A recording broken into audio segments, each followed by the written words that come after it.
À mon époque, il y avait les partous. On les appelait l'Ompoti.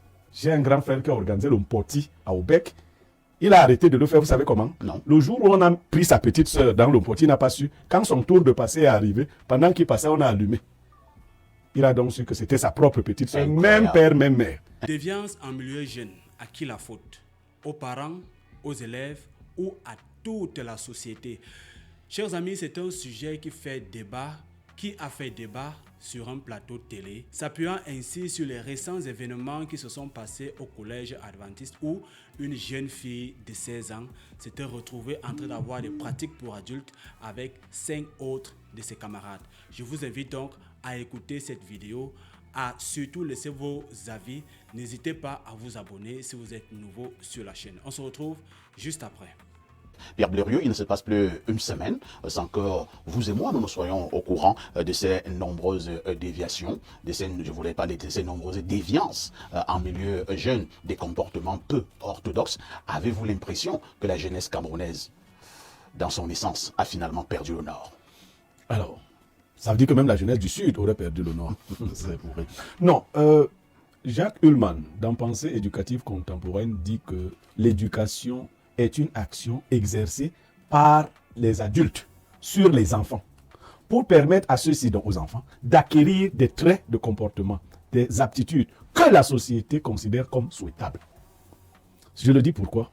Pour dire que les jeunes ne s'éduquent pas eux-mêmes. Il n'appartient pas aux jeunes de se donner à eux-mêmes une structure mentale, des schèmes comportementaux. Non. On éduque les jeunes.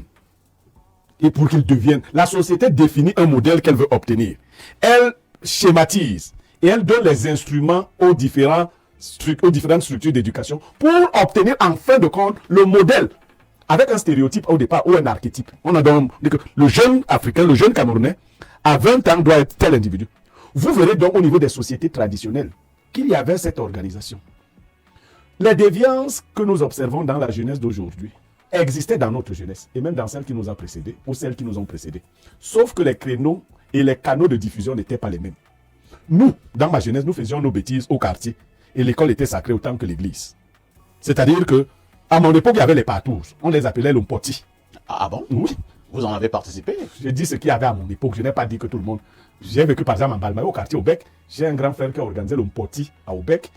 Il a arrêté de le faire, vous savez comment? Non. Le jour où on a pris sa petite sœur dans l'Ompoti, il n'a pas su. Quand son tour de passer est arrivé, pendant qu'il passait, on a allumé. Il a donc su que c'était sa propre petite sœur, même père, même mère. Incroyable. L'Ompoti s'est arrêté à Aubec. C'était le promoteur. Mais nous n'amenions pas ça à l'école ou à l'église. Les jeunes d'aujourd'hui ont brisé une autre barrière qui n'était pas brisée à notre époque. Il n'y a plus de lieu sacré. Il n'y a plus de lieu d'interdit. C'est-à-dire on peut faire tout n'importe où. Je vous assure, j'ai déjà observé des vidéos dans lesquelles, en pleine église, des jeunes sont en train de se faire des attouchements dans l'église du Seigneur. C'est-à-dire ils veulent voir jusqu'où. Et c'est un courant de certains intellectuels, hein, les déconstructivistes. Le professeur Mathias Onang, il ne vous en dira plus. À un moment, on brise tout ce qui était interdit. On veut toucher à tout ce qu'on a dit. Oui, la liberté totale. Donc c'est ce qui donne l'impression que cela s'est aggravé. Les jeunes aujourd'hui, quand ils sont au quartier, ça ne les excite pas. Mais de le faire en pleine salle de classe, ils montrent qu'ils ont brisé le mythe de l'école. Que maintenant, on le fait, le professeur est en salle, et nous faisons l'amour dans la même salle. Et d'autres camarades approuvent, ils filment, ils applaudissent. C'est l'échec d'une société globale. Les jeunes ont été abandonnés, les parents ayant été eux aussi abandonnés. Hein, parce qu'il faut éduquer les jeunes. Mais qui va les éduquer quand les parents même ne sont pas éduqués? Les parents même ont des déficiences profondes. Vous voyez que les parents ont le souci de donner une orientation. Les juristes disent nul ne peut transférer plus de droits qu'il n'en a reçu. En pédagogie, nous disons que nul ne peut donner ce qu'il n'a pas. Beaucoup de parents souhaitent que leurs enfants soient bien éduqués, mais eux-mêmes ne sont pas bien éduqués. Du coup, ils transmettent simplement ce qu'ils ont. Au final, une jeunesse qui n'a pas d'activité réelle.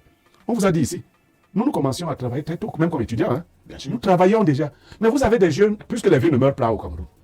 Les vieux occupent toutes les fonctions. En off, je vous ai dit quelque chose sur le professeur Onangine ici, qui aura 60 ans dans 4 ans. Il n'a pas encore été considéré comme quelqu'un à qui on doit donner une fonction. À 60 ans, on prend la retraite dans les... Lui, il est du corps de l'enseignement supérieur, c'est 65 ans. On présente encore Onangine comme un jeune, comme un enfant qui doit attendre.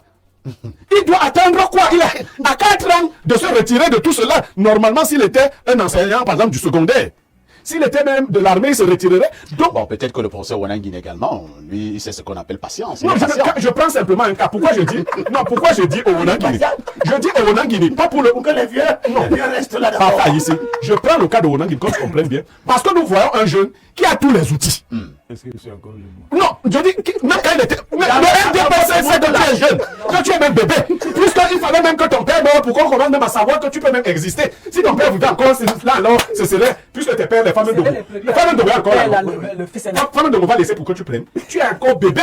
Donc, ce genre de logique. Si tu as donc un jeune comme ça, entre guillemets, à qui on ne peut rien confier, les jeunes qui sont moins que lui vont penser à quoi? Ils vont penser aux exutoires parce qu'ils sont dépassés. Et il a développé, On va chuter. je vais te chuter, il a développé une théorie. Il y a deux façons de s'exiler. On peut sortir de soi ou rentrer en soi-même et se perdre à l'intérieur de soi-même. Les jeunes ont choisi les deux options. Ils sont totalement déconnectés. Très bien. Ils boivent comme des chameaux. Ils font l'amour comme des porcs. Ah bon? Vous permettez. Donc, c'est pour se suicider, en fait. Merci Pierre Blériot. On passe justement la parole au professeur Wanangini. Professeur, nous le redisons, une jeunesse de plus en plus engluée dans des déviances de toutes sortes, une jeunesse qui brille un peu plus dans des déviances sexuelles, une vidéo devenue virale au niveau des réseaux sociaux, il y a quelques jours, montre une jeune élève dans une pièce avec 5 hommes. Une élève dans un établissement de la place. 5 À camarades qui- ou bien à 5 camarades. Bon, 5 hommes. 5 congénères. Mais les camarades là sont des hommes. Ce sont des Non, je veux congénères. savoir si c'était aussi des élèves. Oui. Oui. D'accord. 5 hommes dans une chambre avec une fille, une jeune élève. Ce genre de déviance, Ça professeur, existait à son époque. à qui la Au faute? Poti, l'Orali et tout ça, il l'a connu. Bien, que monsieur Niamey. Vous avez un vocabulaire Mais qui ne laisse- sied pas au professeur. Non, non, non, le Professeur, connaissez ça? On veut, bien sûr. Professeur quoi? Bien sûr, le connaissez quel poti, mot? on Bon, connaît. vous l'avez dit? Le poti, on connaît. Ici, on parle avec des éléments anthropologiques. Ce n'est pas une question de morale. Le vice, la perversion existe dans toutes les sociétés, mais c'est une affaire de degrés. Et parfois, quand les degrés sont exagérés, ça devient un problème de nature. Le problème, il est d'abord un problème universel. Le monde actuel, le monde du néolibéralisme et aussi le monde du libidolibéralisme. C'est-à-dire un monde dans lequel il n'y a plus de frontières à la jouissance. Il faut jouir de toutes les manières et de toutes les façons. Vous jouissez sans cesse. Jouir sans cesse et repousser toujours plus loin tout ce qui est interdit. Donc cette idéologie a un triomphe planétaire et elle s'applique donc à toutes les sociétés qui existent sur la Terre. Mais les sociétés y résistent de manière différentielle selon leur niveau d'organisation, à la fois institutionnelle et morale. Le problème, pour nous, au Cameroun comme en Afrique, c'est qu'avec ces changements, nous avons été exposés à un terrible bombardement culturel, sans avoir préparé la résistance à ça. Par quels canaux passe cette culture? C'est par les canaux médiatiques, le câble notamment, Internet, et les produits de cette culture-là nous arrivent de manière violente et nous ne savons pas y résister. Et c'est comme cela donc que ça se traduit. Ça se traduit dans ce développement de la déviance qui n'est pas spécifique aux jeunes par contre. Il n'y a pas que les jeunes qui soient dans cette logique-là. Mais pour les jeunes, ça prend une forme plus importante parce qu'eux, ils sont plus impressionnés par ce courant mondial. Et comme dans nos sociétés, les institutions de contrôle, les institutions anciennes, notamment la famille, ces institutions-là se sont affaiblies.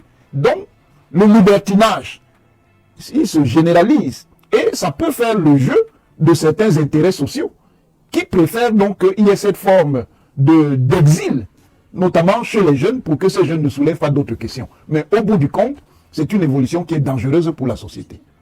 Une société doit avoir un certain équilibre moral. Et une société en transition, en transformation, comme la société camerounaise, nécessite beaucoup de discipline. Sans discipline, on ne peut rien faire. Il est évident que ce libertinage est complètement contraire à toute perspective de discipline. Or, la discipline, elle est essentielle pour que nous puissions résoudre nos problèmes.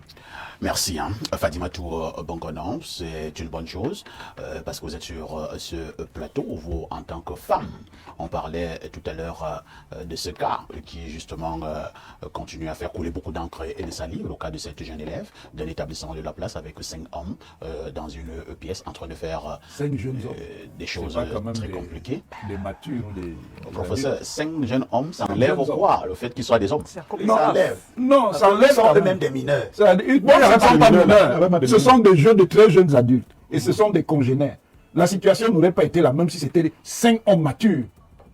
Est-ce que ce serait la même chose, monsieur ici? Alors, comme Fadima, tu es dans une femme, elle Elle va donner nous dire son avis. Fadima, tout, la question reste la même. Hein. Dans cette déviance, dans ce libertinage de la jeunesse camerounaise, avez-vous l'impression, comme le démontrait tout à l'heure Pierre Blériot, que les adultes eux-mêmes peut-être n'ont pas été suffisamment bien éduqués? Bref, à qui la faute? Aux jeunes ou à toute la société? Monsieur Parfait, ici, je voudrais revenir sur l'âge de la jeune dame. Oui, Elle a 16 ans. Elle est mineure. tout à fait. Elle a 16 ans. Elle se retrouve dans un environnement. Et lorsque vous voulez voir jusqu'à quel niveau la société est ouverte, vous interrogez vos propres enfants. J'ai entendu parler de ça comme ça. J'ai vu quelques images dans les écrits dans les réseaux sociaux, notamment Facebook. Puisque nous disons nous avons des enfants, tu essaies de savoir. J'ai ma fillette qui est en première, elle a 14 ans. Je lui dis, vous avez entendu parler de... Elle dit oui. Si elle me dit oui, ça veut dire qu'elle a vu. Certainement. Vous comprenez? Elle a 14 ans. Pour dire que la société, elle est aujourd'hui très ouverte. Nous sommes arrosés par tout ce qui vient de l'autre côté. Et pour voir la gravité de cette chose qui vient de l'autre côté, ceux qui sont essentiellement libertins, qui ont la libéralisation à outrance, quand un président arrive, il dit je ne veux plus du wokisme, vous comprenez jusqu'à quel niveau cette histoire fait mal. Parce que Trump, lui, est arrivé avec une guerre contre cette façon de faire. Si la vitrine de l'émancipation, la vitrine du modernisme dit stop, ça veut dire que la société est en train de couler. Revenu à notre environnement camerounais, je dirais, les torts sont partagés entre la macrostructure qu'est l'État, le micro-environnement qu'est l'école et le socle de base qu'est la famille. Nous avons l'habitude de dire que les enfants sont nos bâtons de vieillesse. Monsieur Parfait, vous ne pouvez pas vous adosser sur un bâton fragile. Ça veut dire que tout parent aimerait avoir un bâton de vieillesse solide. Et la famille est le premier environnement de socialisation de l'individu. Le citoyen que vous êtes aujourd'hui a été forgé dans le socle familial. Aucun enfant n'est tombé du ciel. J'ai suivi M. Blériot qui dit qu'il n'y avait pas de gens qui le disaient, mais à un moment donné, jusqu'à 16 ans, nous pensons qu'il y avait au moins, si ce n'est pas la tutelle parentale, il y avait, en Afrique, c'est pas toujours... Même les voisins éduqués. De la communauté qui vous disait, il vous rencontre quelque part. Monsieur Parfait, je suis convaincu que quelque part, un voisin vous a vu avec une fille sous l'arbre et vous a dit, Parfait, ici, dès que vous vous retrouvez, vous savez que vous êtes mort. Tout à fait. Quel que soit le cas, il va dire à votre papa. C'est vrai. Parce que le parent était encore ce qu'on appelle la censure. Vous savez que quand ça arrivait chez le parent, il y a malheureusement certains parents qui pensent que donner une autre façon de vivre comme les autres, c'est être émancipé. Non. Les parents doivent prendre leurs responsabilités. Monsieur Parfait, si vous ne vous chargez pas d'éduquer, je ne dis pas d'instruire, parce que à l'école, on donne l'instruction. Et de plus en plus, avant, quand nous étions à l'école, il y avait l'instruction et l'éducation. Parce que l'enseignant était là en posture de parent également. Mais de plus en plus, nous avons l'impression que les enseignants viennent donner l'instruction. Et que l'éducation, c'est dans l'environnement familial. Donc, si vous ne vous chargez pas d'éduquer votre enfant, la société se chargera de l'éduquer à sa manière. Et nous aurons des choses comme c'est le cas aujourd'hui, avec cette jeune fille dont les photos... Et vous avez vu la réaction. C'est même la réaction de ses camarades qui attire l'attention du groupe scolaire. Parce qu'on l'appelait star. Vous voyez jusqu'où on est allé? Elle faisait des bouilles, elle saluait en passant, on l'appelait star. Elle était très contente d'être appelée star. Et vous savez que même cette chose-là, quand vous parlez même de ça, vous adultes, vous n'avez même pas envie qu'on sache que vous connaissez que ces choses-là existent. Les choses ils appellent ça les histoires de X, des vidéos bizarres. Vous adultes, vous n'osez même pas en parler en public parce que c'est toujours un tabou. Pour un adulte bien constitué. Il y a eu un débat. S'il vous plaît, Fadima, gardez nos microphones. Un petit débat est né quelque part. Beaucoup estiment que la fille a été fortement critiquée au niveau de la société. Par contre, les garçons, c'est comme si on leur disait pas grand-chose. Je n'ai pas fini. Quand je parle des enfants, Ouais. il y a ces jeunes-là, il y a la jeune fille. Mais dans notre société, la femme, la société traditionnelle, la société africaine qui est la nôtre, la femme est synonyme à quelque chose qu'elle doit traîner. La pudeur. Symbole, la pudeur. La pudeur. Parce qu'on dit souvent, même au quartier, quand on parle, on dit que est-ce que les garçons ont honte? Parce que la femme, elle doit être pudique. Lorsque la femme se retrouve dans cette situation, vous comprenez que la société regarde d'abord avec sévérité la jeune dame. Mais à côté, ces jeunes garçons, parce que avant, j'ai essayé de voir, il y a une vidéo où ils sont en train de chanter un truc là qu'ils appellent, une nouvelle vague de musique des jeunes là, ils appellent ça quoi? Voilà, ils chantaient ça. Oui, ils étaient très excités. Et je me suis posé la question, est-ce que ces gens-là sont encore en état normal? Ils étaient chargés, ils avaient bu de la. Vous comprenez qu'à côté, il y a des produits opiacés qui sont laissés à la portée de ces jeunes enfants. Très bien. Mais les C'est ton enfants, Fatima monsieur, ici je vais vous dire, un enfant ne peut pas dépasser son parent. Il y a un proviseur, quand j'étais au lycée, lorsque vous amenez votre enfant, vous dites, monsieur le proviseur, l'enfant s'il m'a dépassé, il ne le recrutez pas. Parce qu'il dit que si votre enfant vous dépasse, ça veut dire que moi je ne peux plus rien faire. L'enfant ne peut pas dépasser son parent parce que toi, le parent, quand tu imposes un rythme, en fonction de la psychologie de l'enfant que tu as en face de toi, tu parviens à le maîtriser. Si vous laissez la liberté à l'enfant d'aller à l'école, il fait ce qu'il veut, vous ne contrôlez rien. Aujourd'hui, il y a les réseaux sociaux ne sont pas seulement mauvais. Nous contrôlons, en plus quand je vois l'établissement l'enfant fréquente, c'est une école assez bien structurée. Donc ils ont des applications qui vous donnent au quotidien le comportement de votre enfant. Il a été puni à 10 heures parce qu'il a bagarré, parce qu'il a volé, il a été convoqué. Je vous assure que en tant que parent, j'ai été convoqué dans l'école de mon enfant parce qu'il n'a pas pu avoir 12 de moyenne. Quand tu reviens, tu te dis, je ne veux pas te payer l'école et je voudrais encore aller me justifier pourquoi tu ne parviens pas à avoir 12. Tu sévis. Et les enfants, ils sont ouverts, ils sont malléables. Si vous les laissez perdurer, vous allez les perdre. Moi, je me dis, ces jeunes enfants sont encore récupérables. Que les parents de ces enfants se demandent qu'est-ce qui n'a pas marché. Qu'ils essaient eux-mêmes de voir là où ils ont fauté. Après, ils pourront récupérer ces enfants parce que l'exclusion, oui, peut-être on se dit qu'en les envoyant hors de l'établissement, on ne va pas contaminer les autres. Est-ce qu'ils sont les seuls à se comporter comme cela? L'établissement doit aussi s'interroger sur la surveillance systématique. Qu'est-ce que les téléphones viennent faire en classe? Willy Mengue, au moment où nous parlons justement de ces déviances en milieu jeune, tout en se posant la question de savoir